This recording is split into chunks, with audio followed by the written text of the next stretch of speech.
Super, salut les amis, j'espère que vous allez bien certainement à cette heure. Il y a beaucoup qui ne sont pas encore connectés, mais comme j'ai promis, j'ai demandé, j'ai dit à la Wata, camarade qui fait partie de ce groupe, que je devais faire une vidéo. En fait, le principe du club est simple. Si tu as une question, tu rencontres une difficulté, tu as besoin de conseils, tu poses ta question et moi je vais toujours faire des vidéos pour vous montrer. Et à côté de cela, on va continuer de faire nos programmes de chaque mois. Donc, pour ceux qui ne le savent pas, à la fin du mois de février, notre masterclass sera sur les vidéos. On va apprendre le montage de vidéos avec le logiciel que moi j'utilise, mais c'est le même principe. Certainement, d'autres vont me dire que oui, moi j'utilise autre logiciel coach. Il n'y a pas de souci. Si tu veux aller plus vite, si tu veux aller plus loin, je te conseille d'utiliser le logiciel que moi j'utilise, mais tu peux travailler aussi avec d'autres logiciels, quoi. Donc, à la fin de ce mois, on va apprendre certains principes sur le montage de vidéos. Je vais vous montrer comment vous pouvez vous-même réaliser des vidéos pour vos chaînes YouTube, pour vos pages Facebook, Instagram. Donc, n'oubliez pas, je vais vous envoyer les informations.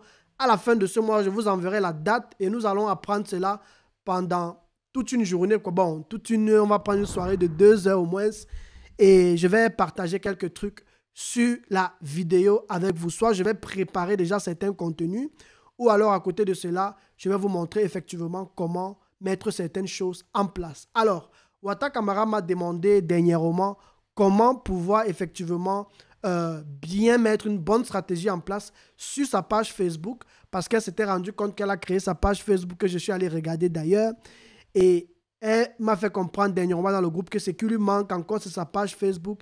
Elle a l'impression que les gens ne viennent pas ou bien qu'elle n'arrive pas à attirer les clients facilement.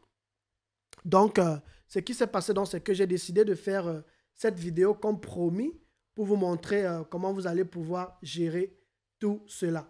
Donc, bonjour Mireille, bienvenue, bienvenue, bienvenue, bienvenue. Donc, certainement, je sais qu'il y a certaines personnes qui sont soit au travail, soit occupées, il n'y a pas de souci. Mais je profite quand même pour le faire, donc vous pourrez suivre cela et il n'y a pas de problème. Donc, nous allons parler aujourd'hui de comment créer. Bon, comment créer, c'est une chose. Mais comment effectivement paramétrer une page Facebook de manière professionnelle. Quels sont les points que tu dois mettre? Parce que moi, j'ai des méthodes avec lesquelles je travaille et je fais tout ce que je mets sur, que ce soit mon profil personnel Facebook ou encore que ce soit sur ma page Facebook, tout ce que je mets est stratégique en fait. C'est pour que quand quelqu'un vienne sur ma page, qu'il puisse effectivement pouvoir, que ça puisse captiver son attention et qu'il puisse passer à l'action. Et une chose qu'il faut savoir dans l'offre marketing, peu importe le domaine dans lequel tu as ton entreprise, tu as ton business, si tu es en ligne, si tu veux digitaliser une activité, il y a 3 principes qu'il faut savoir en fait par rapport à une offre marketing. Et je vais rapidement partager cela avec vous.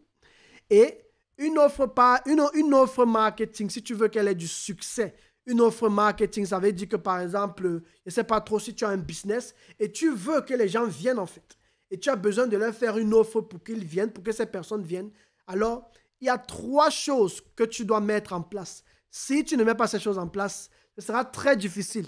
Tu vas même créer les pages Facebook, les gens ne vont jamais venir. Tu vas vendre les produits, les gens ne vont jamais venir. Mais si tu mets ces 3 choses en place, je t'assure que tu auras des résultats concrets. Je vais partager rapidement ces 3 choses avec vous. La première des choses dans l'offre marketing par rapport au business, c'est ce qu'on va appeler la clarté. C'est important d'être clair dans ton offre. Ça veut dire que quand tu crées une page Facebook par rapport à ton activité, il faut que le visiteur qui vienne, il faut que ce soit clair à ses yeux. Qu'est-ce que tu fais? Quel est ton domaine? Quel est ton secteur d'activité? Qu'est-ce que tu offres? Il faut que ce soit clair. Ça, c'est d'abord une chose. La prochaine des choses, il faut que ce soit facile pour lui de te trouver. C'est pourquoi, moi, je conseille souvent les gens de mettre comment je pourrais dire, par exemple, créer des pages, comme chez moi, par exemple, créer une page avec le futur entrepreneur africain. Tu peux créer, par exemple, un nom comme ça pour que ça parle clairement, en fait, tu vois. Ou tu peux mettre ton propre nom. Tu peux mettre, je ne sais pas trop, comme Mireille est connectée, tu peux mettre, je ne sais pas trop, Mireille, et tu mets quelque chose événementiel et tourisme, par exemple. Ou tu peux mettre ton nom, tu peux mettre coach ceci. Mais très important, dans la clarté, il va falloir que tu ailles sur ta biographie et que effectivement tu mettes en fait quelles sont tes tâches, quel est ton secteur d'activité, qu'est-ce que tu fais, quelle est ta tâche vis-à-vis de la communauté qui va bientôt commencer à te suivre. Ça, c'est très important lorsqu'on se lance en ligne avec un business. Il faut être clair. Et à côté de cela, 3e point, c'est que fais l'effort d'être présent partout. Moi, je conseille toujours à toute personne qui se lance d'avoir au moins un compte personnel et à côté du compte personnel, une page Facebook. Et avec le temps, tu ouvres aussi un groupe Facebook. Donc, les 3 points-là sont très importants. Et avec le temps, je vais vous montrer, dans les mois à venir, je vais vous montrer à quoi c'est le compte personnel Facebook, à quoi c'est la page Facebook et à quoi c'est le groupe Facebook qui viendra plus tard. Moi, je conseille que lorsque tu as déjà atteint même 1000 abonnés ou bien même lorsque tu as déjà atteint 2000 personnes qui te suivent sur ta page Facebook, alors ce que tu dois, la prochaine étape maintenant, c'est simplement de créer un groupe Facebook en fait, tu vois. Ou bien non, je préfère même 5000. Et lorsque tu as atteint les 5000 personnes comme ça, tu peux passer à ce qu'on va appeler un groupe Facebook. Et je vais vous expliquer plus tard à quoi c'est toutes ces choses dans les mois à venir. Donc, il faut que ce soit clair. Il faut que ce soit clair. Peu importe que tu sois sur Instagram, il y a encore quoi? YouTube, que tu aies ton site internet. Il faut que quand la personne arrive sur la première page, il faut qu'il y ait de la clarté dans ce que tu fais. Je vais vous montrer cela tout à l'heure. Le deuxième point le plus important, c'est la précision. Il faut que tu sois précis. Ça veut dire qu'il faudrait que tu répondes à un besoin exact de chaque potentiel consommateur, que ce soit de ton produit, que ce soit de tes prestations ou encore de tes services en fait, tu vois. Il faut que tu sois précis. Ça veut dire que si par exemple, Mireille, comme tu es connecté, si par exemple tu fais dans l'événementiel, il faudrait que celui qui vient sur ta page sache que la niche de Mireille ou le secteur d'activité de Mireille, c'est l'événementiel et c'est le tourisme en fait, tu vois. Il faut que ce soit tellement clair en fait, tu vois. Et maintenant, le troisième point le plus important que beaucoup oublient, je vois ça chez tellement de personnes, ils oublient toujours, et ça je l'ai appris derrière certains mentors américains, c'est ce qu'on va appeler l'appel à l'action en fait, tu vois. S'il n'y a pas d'appel à l'action sur tes offres, si tu ne mets aucun appel à l'action, tu ne vas jamais vendre en fait. Tu peux avoir la clarté, tu peux avoir la précision, mais s'il n'y a aucun appel à l'action, je t'assure que tu ne vas jamais vendre quoi. Et ça, c'est ce que beaucoup de personnes oublient. Et ça, c'est ce que beaucoup de personnes oublient de mentionner. Et l'appel à l'action, ça peut être quoi? Ça peut être par exemple un livre que tu offres, ça peut être par exemple un cadeau que tu offres, ça peut être une réduction que tu offres. Il faut toujours mettre un appel à l'action gratuit sur ta page d'accueil en fait, tu vois. Parce que c'est la première chose que ton client vient ou alors tes visiteurs viendront, c'est la première des choses qu'ils verront en fait et c'est important de mentionner ça. Donc, je voulais vraiment mentionner ces 3 points-ci. Premièrement, la clarté, donc que ce soit clair ton secteur d'activité, la précision, que ce soit clair ta niche, ça veut dire que quel est le point précis avec lequel tu te démarques. Il faut que la personne puisse se retrouver facilement. Moi, par exemple, dans mon cas, tout le monde qui vient sait que c'est vrai, on sait que j'anime un podcast radio, mais on sait d'abord à la base que je suis formateur et coach en technique de médias et création de contenu. Toutes les personnes qui me contactent disent toujours que « Waouh, tu fais tes vidéos bien, tu fais tes images bien, j'aimerais que tu me formes à faire ça. » Donc, même par rapport à ce que je publie, même par rapport à ce que je fais, la personne, quand elle me contacte déjà automatiquement par rapport à ce que soit elle veut se lancer sur YouTube, elle ne sait pas comment faire des vidéos, soit elle veut démarrer un podcast, elle ne sait pas comment le matériel, tout ce qu'il faut utiliser, soit elle veut monter son business en ligne, elle ne sait pas comment soigner son image, comment pouvoir mettre le bon marketing en place pour attirer les clients, comment vendre et tout, au travers des outils techniques. En fait, tous ceux qui viennent sur ma page ou sur mon profil savent que moi, je forme les gens sur la technique, en fait. Tu vois?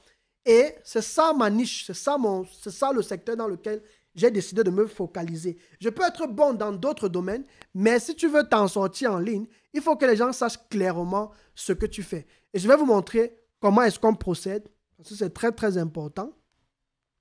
Il va aller rapidement sur ma page Facebook.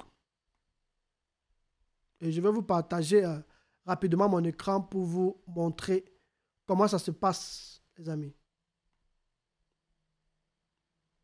Donc, si vous êtes prêts, on va dire que c'est parti alors. Je vous partage rapidement ma page.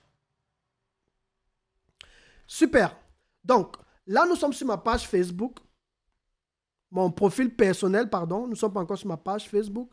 Donc, sur ma page Facebook, vous avez vu, sur mon profil personnel, pourquoi je répète toujours page Facebook?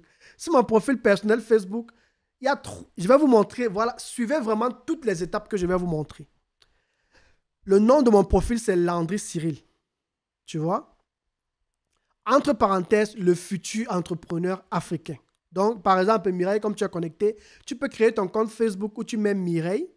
Entre parenthèses, tu mets maintenant ta fonction. Tu peux mettre là, je ne sais pas trop, événementiel et tourisme, par exemple. Tu vois? Deuxième point très important, ce qu'on va appeler la biographie. Ça fait toujours partie de la clarté et de la précision.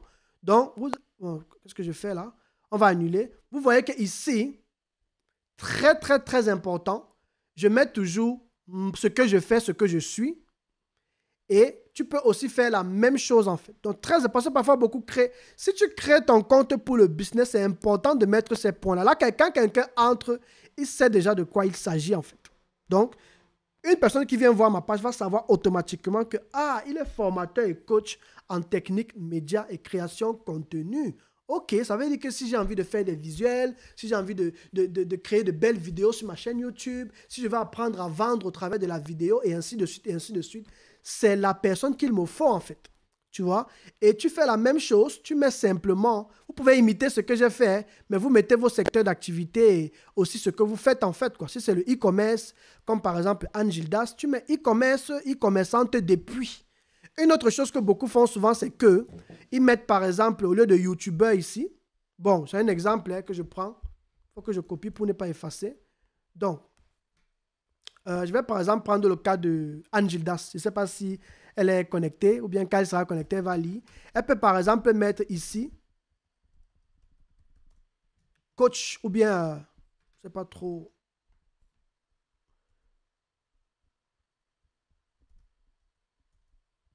coach, un truc comme ça là. Ok. Voilà. Elle peut par exemple mettre,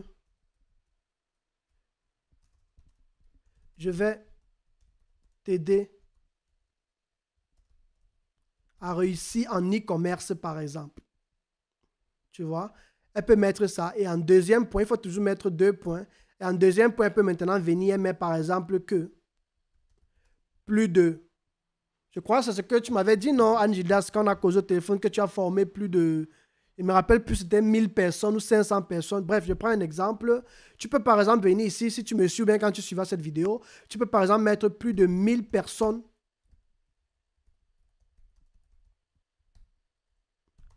formées.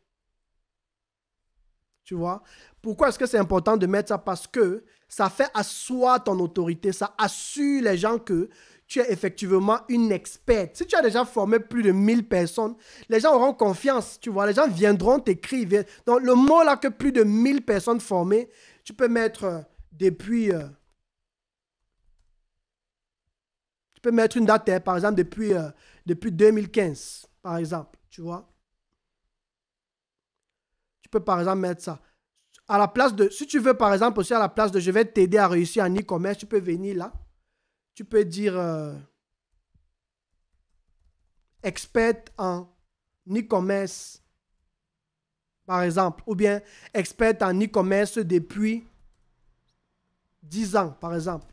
Un truc de ce genre. Donc voilà autant d'idées. Tu mets ton domaine et tu assois ton autorité avec le nombre d'années d'expérience que tu as. Tu peux aussi mettre plus tard, bon, j'ai dit ça avec le nombre d'années que tu as. Ensuite, plus de 1000 personnes formées depuis 2015. Tu mets ça. Ça fait asseoir ton autorité. Donc, quand la personne entre dans ton compte, la personne sait que cette fille-ci, non, elle a de l'expérience, quoi. Tu vois. Une autre personne peut aussi, par exemple, dire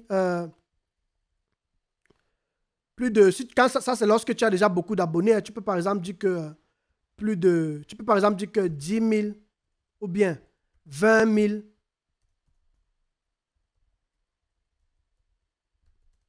Abonnés YouTube, par exemple.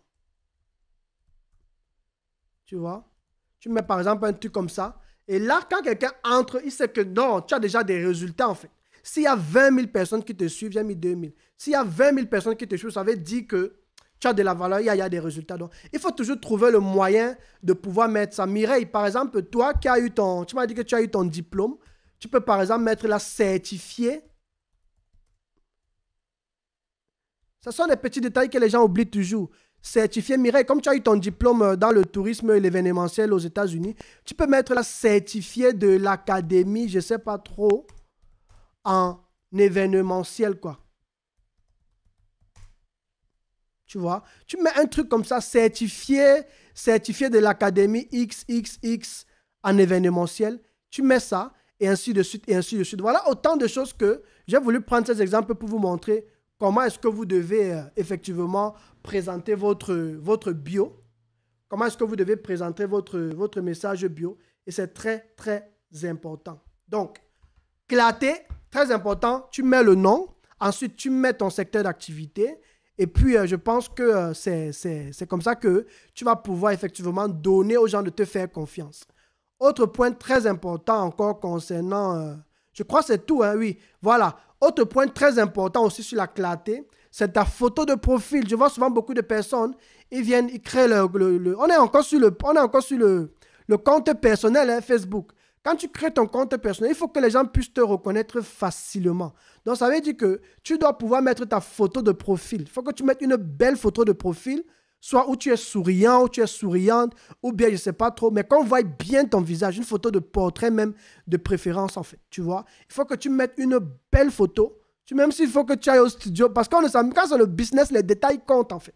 Et beaucoup de personnes négligent les détails, tu vois. Tu mets une photo où les gens peuvent te reconnaître facilement. C'est très, très important, quoi.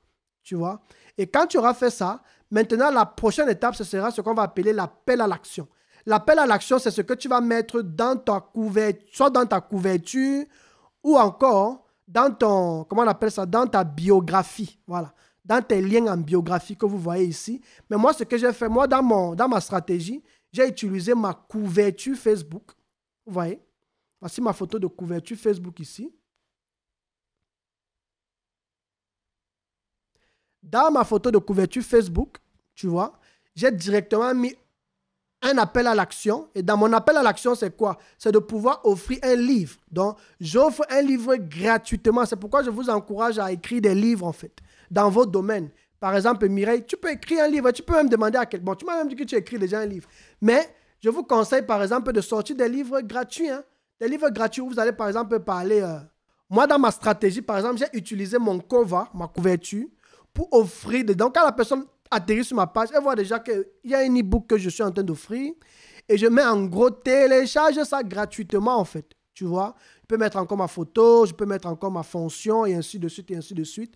Et puis, c'est comme ça que ce sera facile aux gens. Maintenant, tu peux mettre un message à côté où tu souhaites la bienvenue aux gens sur ton profil. Tu parles un peu de toi, de ton parcours, de ta passion et les domaines dans lesquels tu aides les gens et tu mets le lien pour télécharger le livre en fait. Donc, c'est pourquoi moi, je vous encourage à écrire des petits guides, des petits documents. Ce n'est même pas forcément des livres longs. Ce sont des petits trucs, même de 5 pages, même de 6 pages, où tu donnes les conseils.